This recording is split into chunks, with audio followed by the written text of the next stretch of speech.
Welcome all. So, we are now talking about the management control system in the last leg of this discussion on this subject.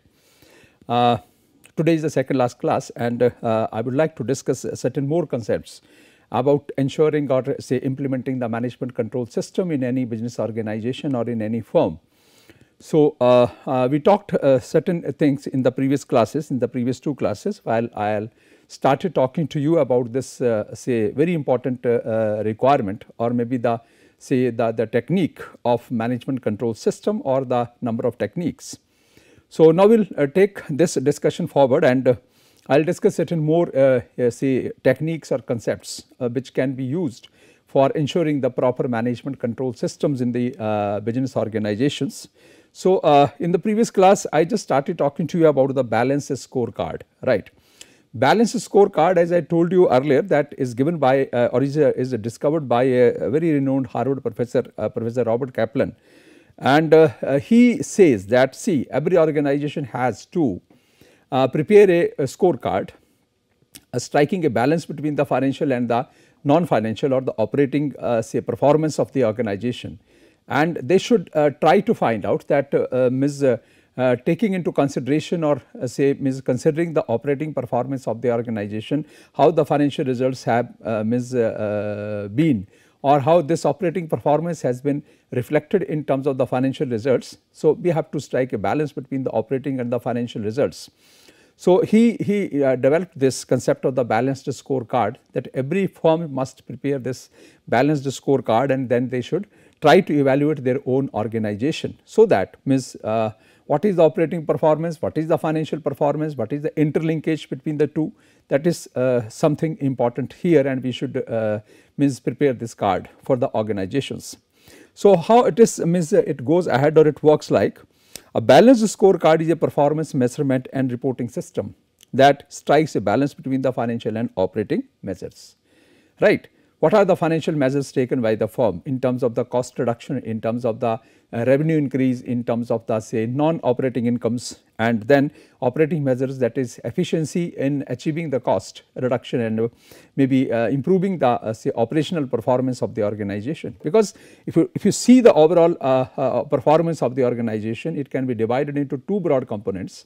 One is the operating performance, and second is the financial performance of the organization.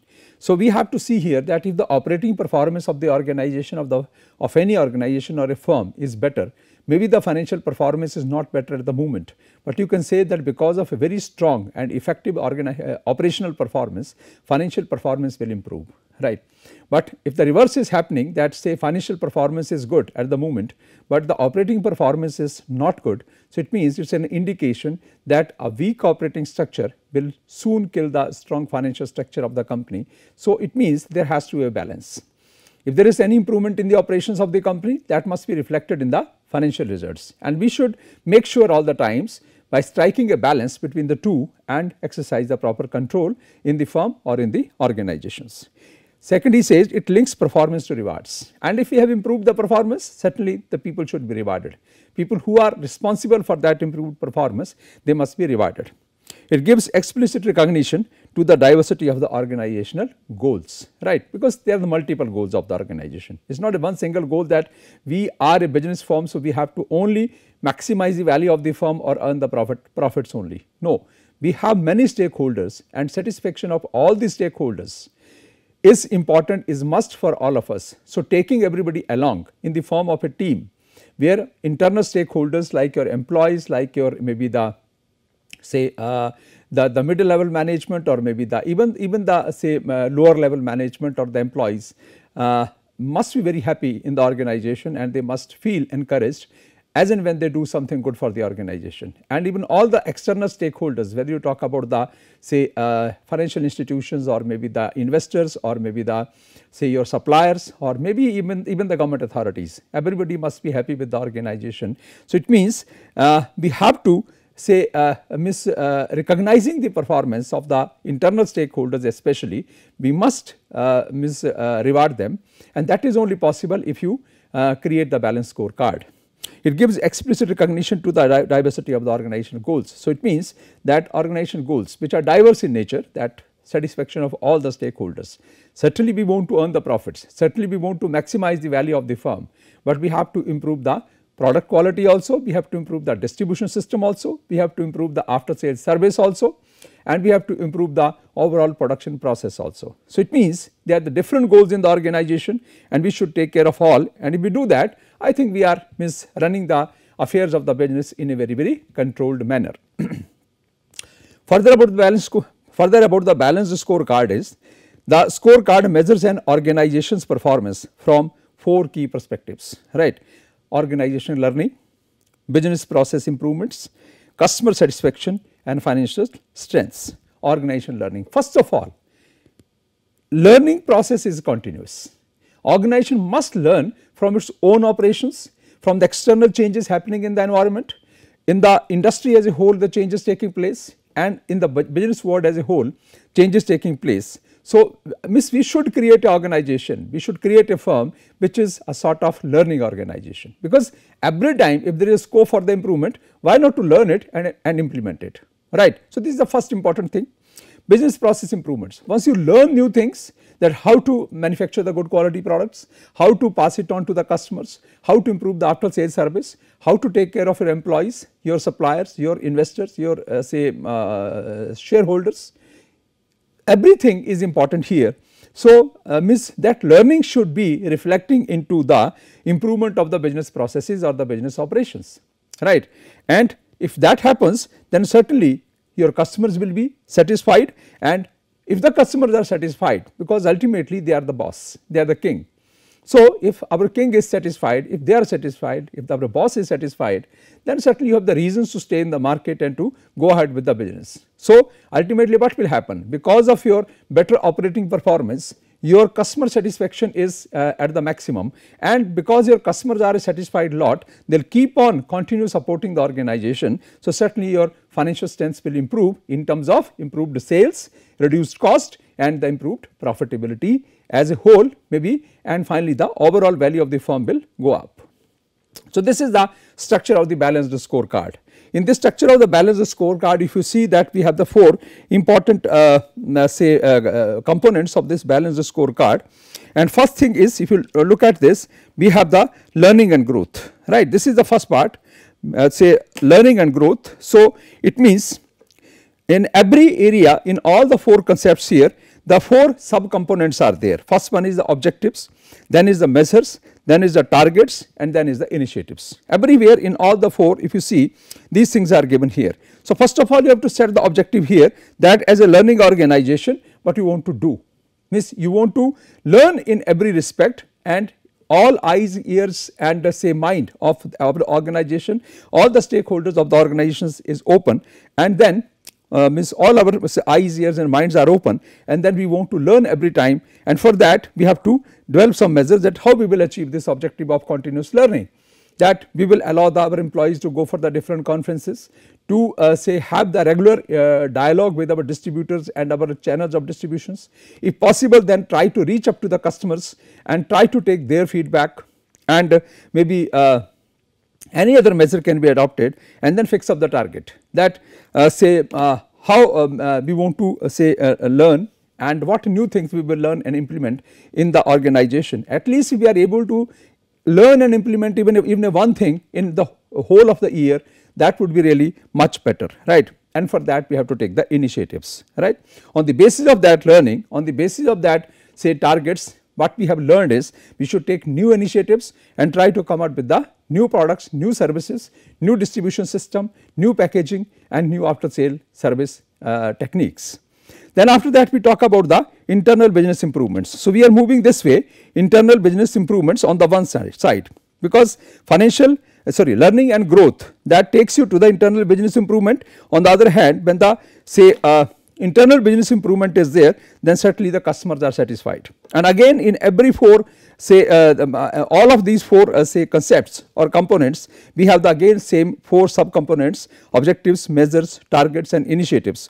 So, we are here learning and growth, on the basis of that improving the internal business processes and then satisfying the customers, and then overall this would lead to the financial growth of the organization. To succeed financially, how should we appear to our shareholders?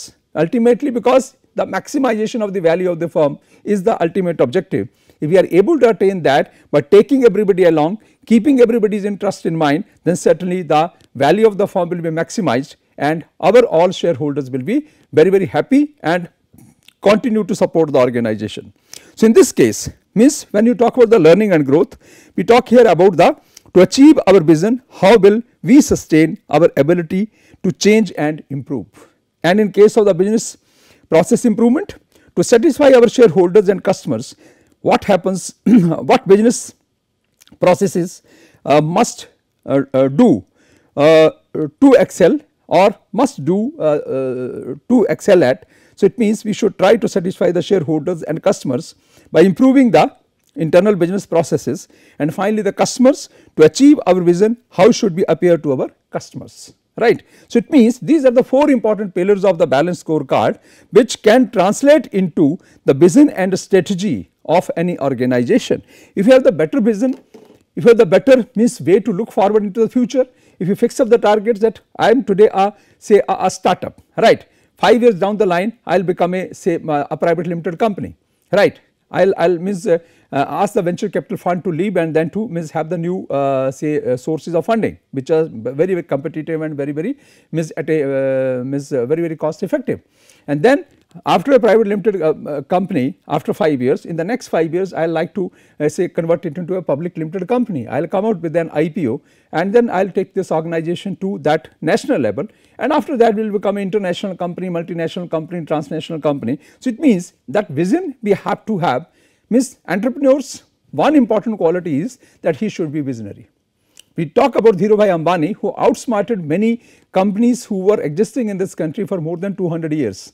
And you look at the Reliance Group where they are today. So, means there are so many factors, but one important factor is the vision of the Dhirubhai Ambani ji, that he could look forward into future, and because of his vision, because of his say strategy based upon his vision, apart from the business acumen, he could create an organization which is known as the Reliance Industries today. So, it means you have to strike a balance between the operating and the financial performance, and then by taking everybody along you have to move forward. So, it is very important as a management control technique which can be used and which can be of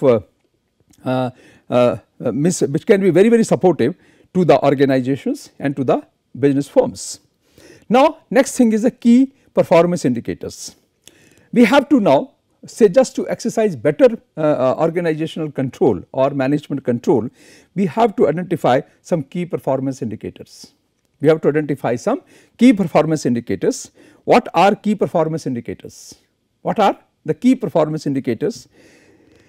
They are measures that drive the organization to achieve its goals. Key performance indicators: good quality product, right, at a very competitive price, and then means passing on to the customers at the customer's place in a very efficient manner, and giving the customer a best of the after sales service. These can be some key performance measures.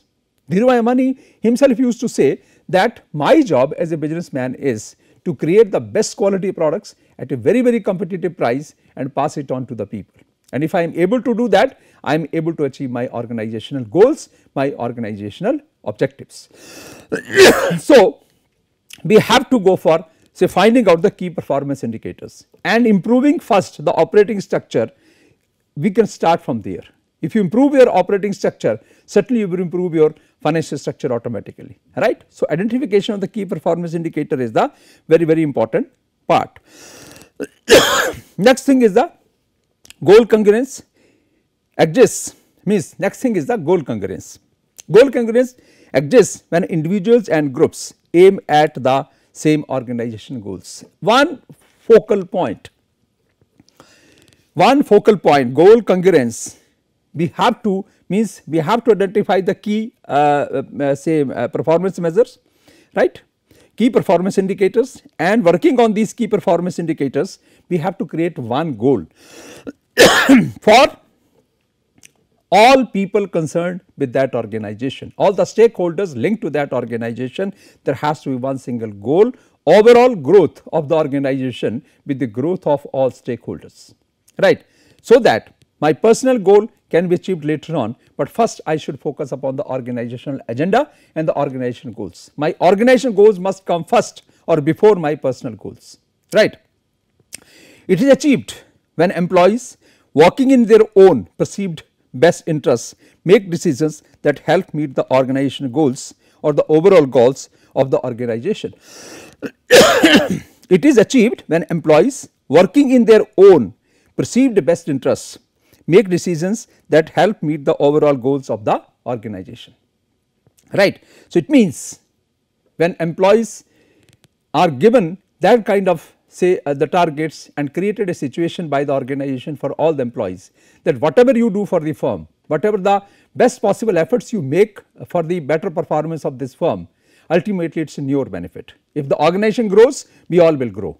If organization grows, all our stakeholders will go up, and employees being the very, very important stakeholder, internal stakeholder, if they get that kind of feeling that we have to work by taking the organization goal as the supreme. So, ultimately you can say that you need not to do anything, maybe the punitive actions, coercive actions, maybe all the times you can keep them say motivated, all the times you can keep them involved, and you can all the times keep them means a person who is himself involved in setting up the target and achieving that target. So, it means it is again a better control measure, performance measure. We have to improve the performance. There are two ways, either you can go for the coercive punitive measures, or you can go for very positive motivating, and you can call it as the participating measures. So, which one is better?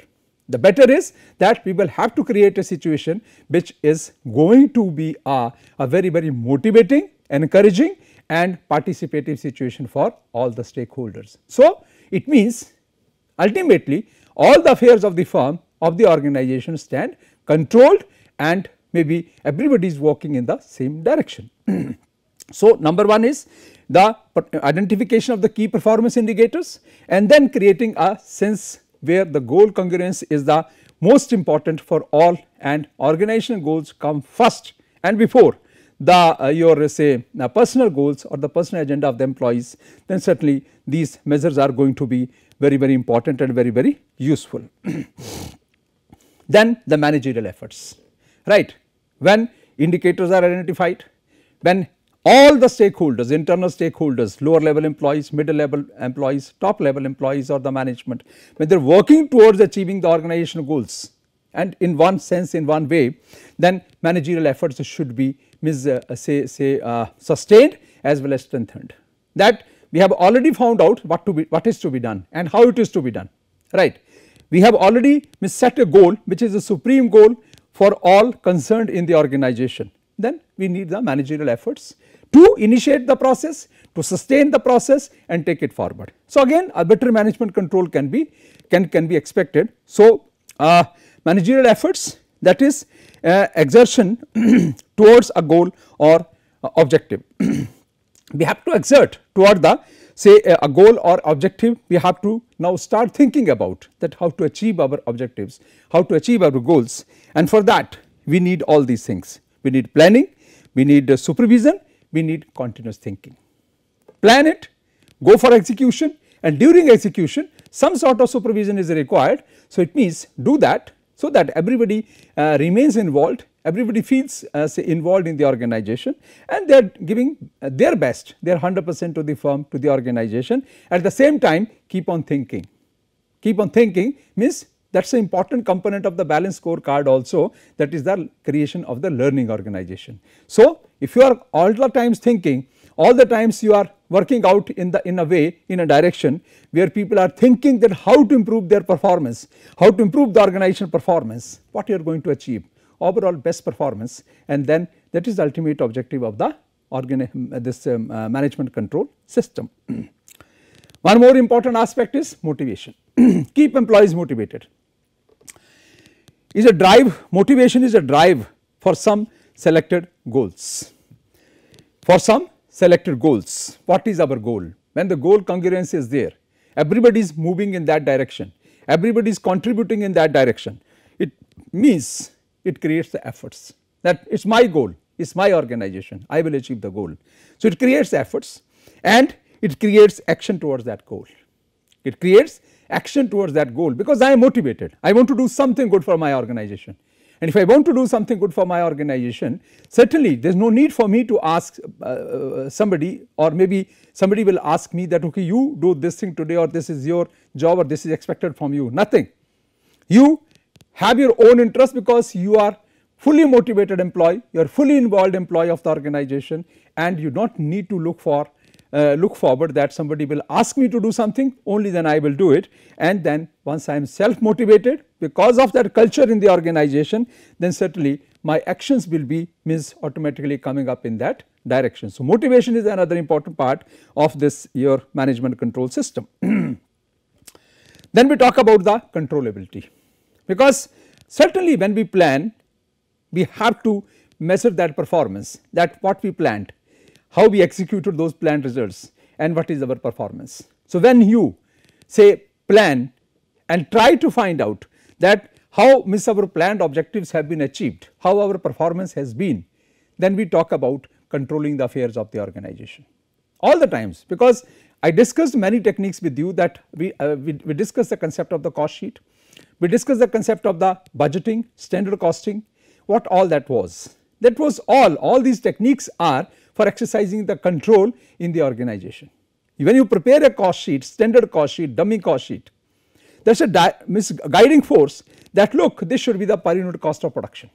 This is expected cost of production per unit. This is a cost sheet for the product A, B, C and D, right. So, when that cost sheet is ready with us, we have developed the standards. When we prepare the budgets for the firm as a whole, this is our budgeted profit, this is our budgeted financial position. So, what we are going to do? We are going to compare our actual performance against the budgeted and find out the variances, and ultimately that is a measure of exercising control. So, similarly you talk about the standard costing. In the budgets we talk about the firm as a whole, a macro level control, and in the standard costing we talk about the unit level control, product level control. So, when we come up to the micro level, lowest level of the performance, and we plan, we execute, and then we compare the say performance with the planning, we are trying to do something which is called as controlling the affairs of the organization, which is all the time is all the time required by all. Controllability. Controllable costs include any costs that are influenced by a manager's decision and actions, because control is otherwise important also, as I discussed with you that, see, there can be two kind of the reasons for good or bad performance, right. One reasons are the controllable reasons, others are uncontrollable reasons. If the reasons are controllable, if the factors are controllable, why not to control them? If they are uncontrollable, fine, we can say they are beyond the control, nobody can do anything. If the power is not coming to the firm for 24 hours and we are not able to generate the power internally, then certainly we have to compromise with that only power is available for the 16 to 18 hours a day. So, within that 16 to 18 hours say period of time in a day, we will be doing the best performance, we will be using our plant capacity to the best performance, and we cannot do anything else, right. So, controlling requires identifying what we can do, what we cannot do, and if we can do something and we are not doing that, we have to find out the reasons for why we are not doing it, right. So, controlling is finding out what we can control, how we can control, so that things remain in a desired direction and overall goal achievability of the firm can be ensured. An uncontrollable cost is any cost that cannot be affected by the management of a responsibility center within a given time span. You can control it. If you cannot control, leave it. So, that is why we divide the whole firm into the different responsibility centers, that we want to fix up the responsibility of a person or the people working in that responsibility center. We know that certain factors were controllable, but were not controlled, and the cost has gone up, or the loss has increased, or the leakages have further gone up, but certain are not controllable. So, you can fix up the responsibility if the factors were controllable, reasons were controllable, but we did not control them. But if it is uncontrollable, then we can say yes, everybody has tried at its level best in that or in the different responsibility centers, but because of certain reasons it is uncontrollable factor. So, it means we have to live with those factors and to try to find out either the alternatives or then to some other important measures we have to take. So, if you are able to do all these things, if you are able to find out the key performance indicators, if you are able to keep your employees motivated, if you are able to achieve the goal congruence, and if you are able to control the affairs of the organization, as a result what will happen? As a result there will be the improvement in the contribution margin. There will be improvement in the contribution margin, because what is the contribution margin? We know it that contribution margin is when you talk about if you recall the marginal costing, we take the sales minus variable cost. So, this is the contribution margin, this is the contribution less fixed cost. When you subtract the fixed cost from this, so you get the profits. So, ultimate objective of the organization is what? To improve the profitability of the firm, and for improving the profitability of the firm, what we have to do here is we have to improve the contribution margin. And if you take all the possible actions, keep the things under control, then automatically it will be reflecting in terms of the improved contribution and finally improved profitability. The contribution margin is especially helpful for predicting the impact on income of short term changes in activity volume, because the moment you change the production process, the moment you introduce any improvement in the production process, what is the duration of your operating cycle? Maximum a month, maybe 10 days, 15 days, 20 days or 30 days. So, if we are buying a better quality of material, if we are buying the material at a lesser price, or we are making some improvement in our production process, if we are plugging the loopholes and minimizing the wastages, it will be reflecting in the better performance at the end of that operating cycle, and that is going to reflect in terms of reduced cost of production, better quality of the product, and ultimately better profitability because of the increased difference between the selling price and the cost of production. So, the contribution will go up. Managers may quickly calculate any expected changes in income by multiplying increases in sales by the contribution margin ratio. You can understand in what proportion the contribution has changed and in what proportion the income or the profitability of the organization will change. Next thing we will talk about is that you can implement or achieve the organizational control by say dividing the different say maybe following the concept of the segmentation. Segmentation is a very important concept. Normally we use this concept for the market segmentation, that when we are to sell our product in the market, we divide the whole market into different segments, and segment can be geographical, segment can be demographic, segment can be on any other basis. When it is geographical, you can say that entire India's market is having the 4 broad segments, that is the northern part, northern market, then it is the southern market, then is the western and eastern, or maybe sometime 5th also the central India. So, all these 4 or 5 segments are there. Now, we have to move in a very strategic manner and to make our presence felt in all the 4 or 5 segments, but in a phased manner, right.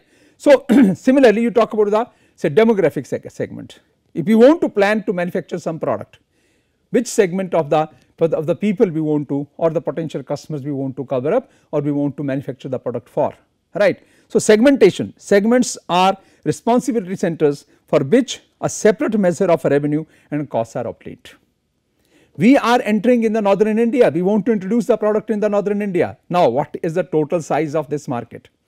How we can reach up to the people, who are the existing competitors in the market, and how we can make our presence in the minds of the existing customers or the potential customers. You have to make a strategy for that, so that you are moving in a phased manner. I will not start working in the whole country's market, I will divide it into different segments, sub segments, which will be a responsibility centers for me or for my organization, and then fixing up the targets for different segments, I will go ahead with the performance. So, dividing the whole firm into the different segments, you can say that you are going to achieve different targets, and you are going to consider these different segments as the different responsibility centers.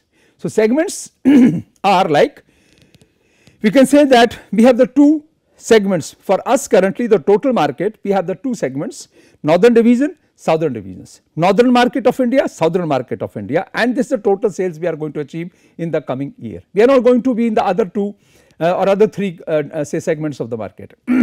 I do not want to go to the eastern region, I do not want to go to the western region, I do not want to be largely into the central region. I will focus upon the northern part and the southern part of the country. My sales means division wise would be this much, for example $950,000 in this, and 19 lakh and $50,000 in the southern market, and finally my total performance will be this.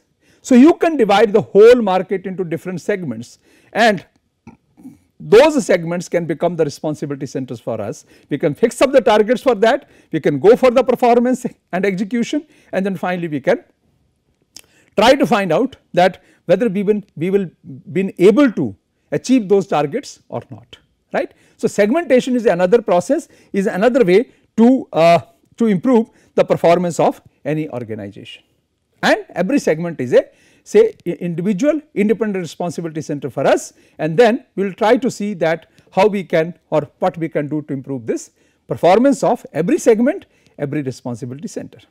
Next means the series of the measures for implementing the management control are say quality control measures. What are the quality control measures? How we can implement them, and how we can say make sure that by improving the quality of the production, how it will be reflecting into the improved operational performance and the financial performance, I will discuss with you in the next and the last class. Thank you very much.